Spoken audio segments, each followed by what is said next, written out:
Hey, it's Joe, and welcome back to Humanfluence. You know, I get a lot of flack for making these videos. I get why. What I talk about here challenges a lot of deeply held beliefs. It's not easy to hear that the story you've known might not be the full picture. But what if, just maybe, there's some truth here, even if it's not what you were taught? Not here to tear down anyone's beliefs, just to offer a perspective that might shed light on parts of the picture we rarely discuss. It can be uncomfortable to face the idea that things might not be exactly as they seem. That doesn't mean we've been lied to. It just means the story has more layers. So let's take this journey together. What if these symbols and stories contain truths that go beyond the surface? What if they're about more than we think? For instance, the idea that only 144,000 people will be saved. That's a common interpretation of Revelation. You mean to tell me it's not Jesus personally selecting 144,000 people to take to heaven? What if that number isn't about a literal head count, but about something more profound? Let's dive in, peel back the layers, and see what these ancient symbols might really mean. In a world seeking light amidst darkness, we enlighten minds, we awaken souls. Together we ignite the spark of transformation. For when you confront your own shadow, you unveil your inner light. Humanfluence, creating a new reality. So, let's start by talking about the Four Horsemen of the Apocalypse. On the surface, these horsemen, conquest, war, famine, and death, are often seen as symbols of chaos and catastrophe, harbingers of the end times. They're powerful images, sure, but what if there's a deeper meaning here? You see, when we view them through the lens of astro-theology, they begin to align with something a bit more cosmic, something embedded in the very fabric of the universe. Each of these horsemen correlates with the four cardinal signs of the zodiac: Aries, Cancer, Libra, and Capricorn. Now, why is this significant? Well, these cardinal signs mark the solstices and equinoxes, key points in the cycle of the seasons. As I've covered in many videos in ancient traditions, these weren't just points on a calendar. They represented pillars of creation, cosmic forces that governed life, death, and everything in between. Aries, the ram, embodies war, symbolizing the fiery energy of spring, a time of new beginnings, but also of battles for survival. Cancer, which aligns with famine, is tied to summer and the nurturing or withholding of sustenance.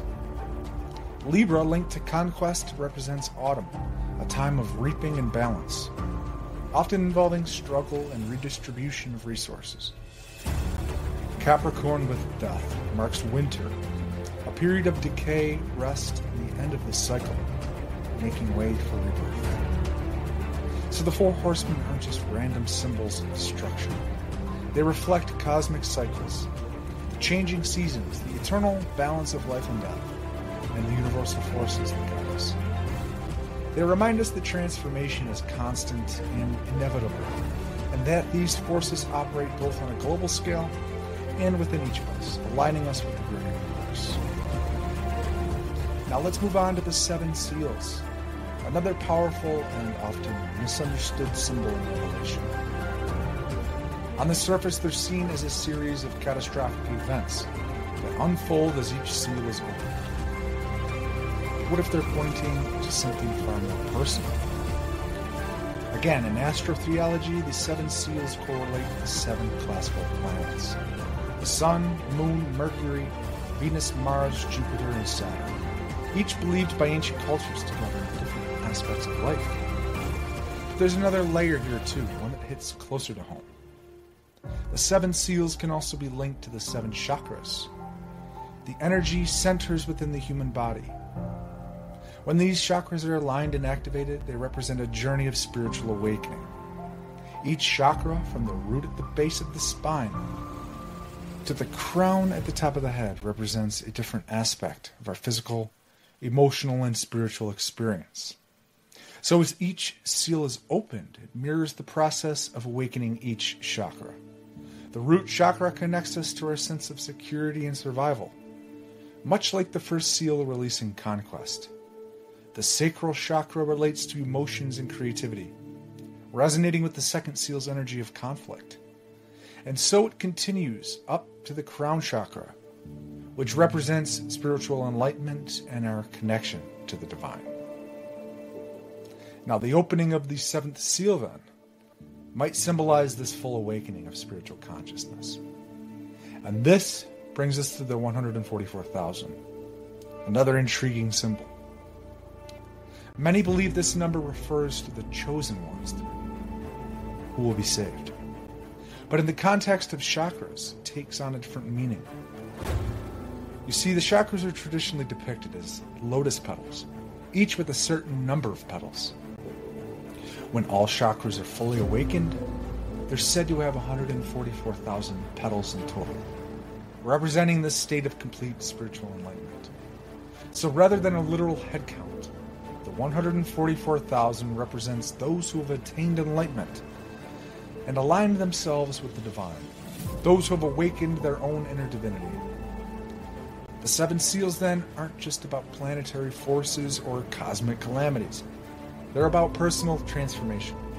They guide us through the process of awakening, helping us align with the cosmic rhythms that influence not just the world around us, but the very essence of who we are. Now let's tackle one of the more intense symbols in Revelation. The beast with 7 heads and 10 horns. At first glance, it sounds like something straight out of a nightmare. An ominous creature signaling the ultimate destruction. But when we look at this through astro-theological lenses, we find that layers of meaning speak to the interplay of chaos and order in the universe. The beast could symbolize constellations like Cetus, the sea monster, or Draco, the dragon. Both constellations have been linked to ancient stories about monstrous beings, often representing the forces of chaos lurking in the cosmos. Another interpretation ties the beast to the Pleiades, a star cluster within the constellation Taurus, known for its mystical significance across various cultures.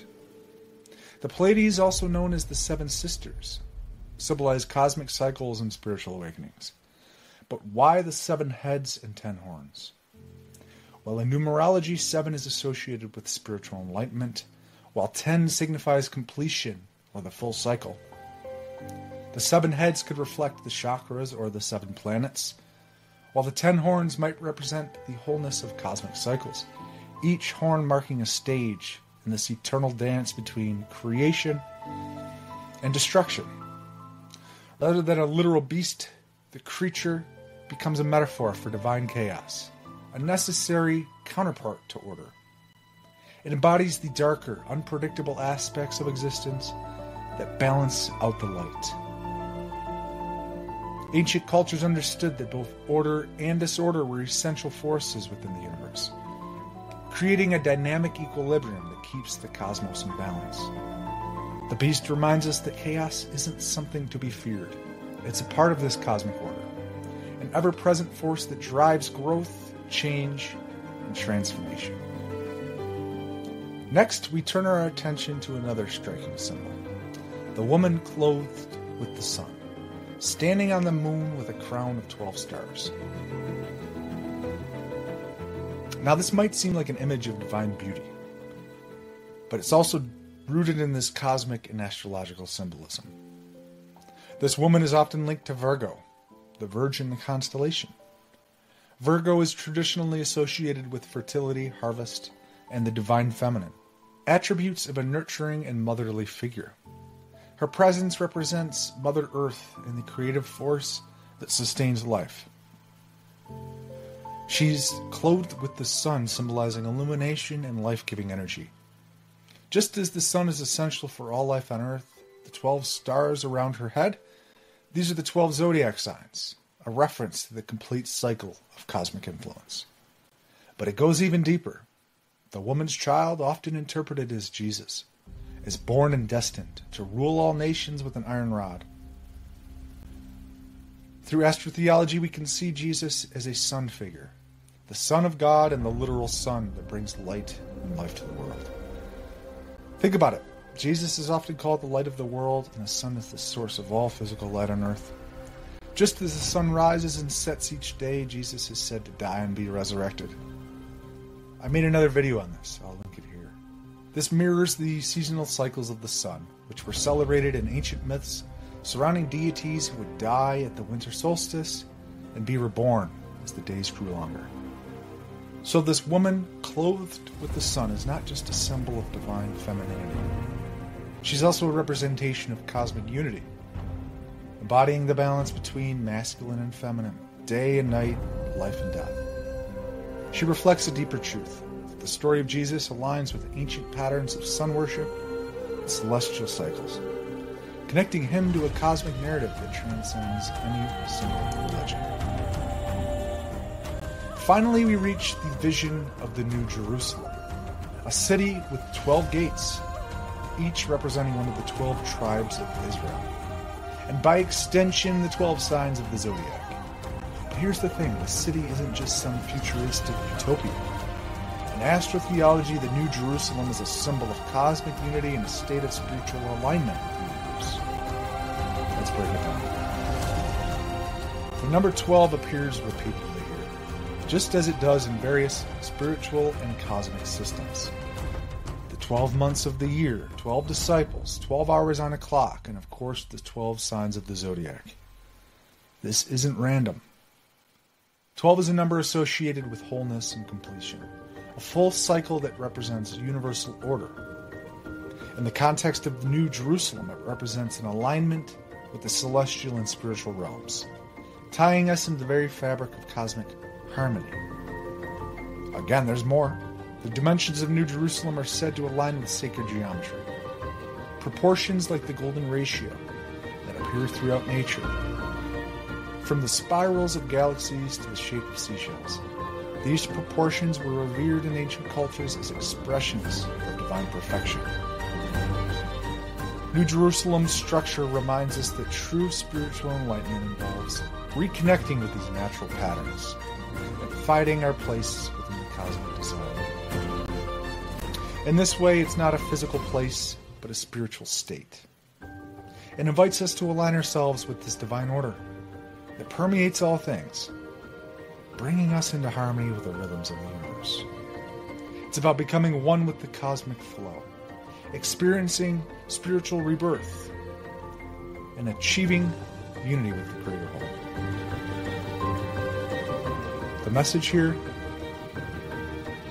is that salvation isn't found in escaping this world, but in rediscovering our connection to it. Realizing that we're part of an intricate celestial tapestry that extends far beyond ourselves. And here's what most people don't realize. The church took this tapestry of cosmic wisdom and spiritual insight and reframed it to fit its own agenda. Revelation wasn't originally about some divine wrath that would befall anyone who stepped out of line. No, what we have here is a story co-opted, repackaged, and then used as a tool for control. Instead of embracing it as a journey towards this cosmic and personal alignment, the church reinterpreted it as a story of eternal punishment, where fear became the binding force. Think about it. By turning the 7 seals into harbingers of literal disaster, the church was able to grip its followers in existential terror. The church was able to hold its followers in a grip of existential terror. The Four Horsemen became tools for enforcing submission, each one a vivid reminder of the consequences of falling out of line. And then there's that infamous number, the 144,000. Used to create a sense of exclusivity and urgency. They pushed the idea that only a select few would be saved, that heaven was a gated community with limited access. But what if that number doesn't represent a literal headcount at all? These symbols, originally designed to guide us towards spiritual awakening, became symbols of obedience. Revelation was twisted from a narrative of cosmic alignment into a chilling reminder that only through absolute submission could one avoid hellfire. It's like they took a map to the stars and turned it into a warning sign, complete with flames and judgment. They even went so far as to reduce the 144,000 to a limited access club, implying that unless you're one of the few, your chances of salvation are slim. But this is the fully awakened individual, those who have reached a state of divine consciousness. It's not about limited access. It's about expanded awareness. It's about achieving a state of enlightenment, so profound that you transcend the material plane and align with this cosmic truth. So here's the real question. What if revelation was never meant to be about fearing the end, but about understanding our role within the eternal cycles of the universe? What if it's not a set of strict rules to follow, but an invitation to recognize that we're part of this cosmic order? These symbols, the Four Horsemen, the Seven Seals, the Beast, New Jerusalem, they are not just tools for scaring people into submission, they're markers on a spiritual journey that leads to self-realization and universal connection. We're talking about a cosmic dance, one where each of us has a role to play, not as isolated beings, but as pieces of something much larger. So what if instead of fearing revelation, we embraced it as a guide back to our true nature? Because here's the truth bomb. Revelation isn't about punishment, it's about awakening. It's about reconnecting with the stars, with the universe, and with ourselves. It is a reminder that we're not meant to live in fear, but to seek the light of understanding. So let's set aside the fear. Look past the veil, see revelation for what it is. A cosmic blueprint for spiritual alignment, urging us to remember that we're part of an ancient, timeless story that's been guiding humanity since the beginning. And here's the kicker. The church's version of the Gospels leaves out profound messages hidden for centuries, until they were rediscovered in the Nag Hammadi texts. These texts, like the Gospel of Thomas, the Gospel of Mary, the Gospel of Philip, and many more, reveal a deeply spiritual, almost mystical Jesus. He spoke of an inner journey rather than external salvation, saying the kingdom of heaven is within you, and it is outside of you. A call to look inward for divine connection. He taught that true understanding comes from observing nature's inherent wisdom, advising, look to the birds, look to the fish, they precede you into the kingdom. He spoke of our origins and our destiny, proclaiming we are born of the light, and to the light we shall return, hinting at our eternal nature. In the Gospel of Philip, he challenged the idea of material attachment, suggesting those who drink from my mouth will become as I am, and I shall be as they are, which emphasizes a deep, transformative unity with the divine. Jesus even addressed the importance of shedding illusions, saying, when you shake off your wine, then you shall know me. Suggesting that to see truth, we must let go of distractions that cloud our vision. These teachings paint a picture of a Jesus who emphasized self-knowledge, inner light, and a personal connection to God, free from the fear-driven dogma that later interpretations imposed. Humanfluence, out.